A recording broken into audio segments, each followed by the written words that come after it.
წარჩინებული და მედალოსანი მოსწავლეები დააჯილდოვეს დღეს ქობულეთის მუნიციპალიტეტში 50 საჯარო სკოლის 10 მედალოსანსა და 40 წარჩინებულ მოსწავლეს გამგეობამ სასაჩუქრე პაკეტები გადასცა. ღონისძიება პეტრეს ციხესიმაგრის ტერიტორიაზე გაიმართა. დღეს მუნიციპალიტეტის საჯარო სკოლის მოსწავლეებმა ქართული ტრადიციების თემატიკაზე ნაშრომები წარმოადგინეს.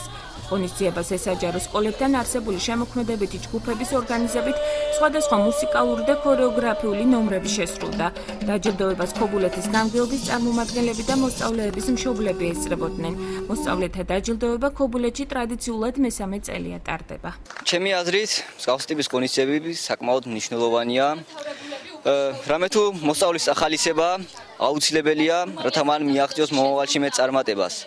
დღეს აქ შეკრებილი 20-ოდე წარჩინებული კურსდამთავრებული თავს ძალიან ამაყად ვგრძნობთ, რომ მივაღწიეთ ამ პირველ წარმატებებს და ვისურვებდით, რომ ასეთი ღონისძიებები კიდევ გაგრძელებულიყო და სხვა თაობებსაც გქონოდეთ შანსი მსგავსი წარმატებებისა. ღონისძიება მიზნად ისახავს, რა თქმა უნდა, მოსწავლეთა წახალისებას, მათი мотиваციის ამაღლებას და პარალელურად სიმბოლურია, რომ ეს ტარდება პეტრას ციხეზე, იმიტომ რომ ეს არის ისტორიული ადგილი და მოსწავლეებს სხვა თუ არა, ამით მაინც უღვივდებათ ის ტრადიციული და ის პატრიოტული სულისკვეთება, რომელიც თავის დროზე აქ იყო ჩადებული. ყოველწლიურად პეტრას ციხე მასპინძლობს ქობულეთის მუნიციპალიტეტის წარჩინებულ მოსწავლეებსა და იმ ადამიანებს, რომლებმაც თავისი მთელი სასწავლო წლის მანძილზე გამოირჩეოდნენ თავისი შედეგებით და წლის ბოლოს დამსახურებული მედლები დაიმსახურეს.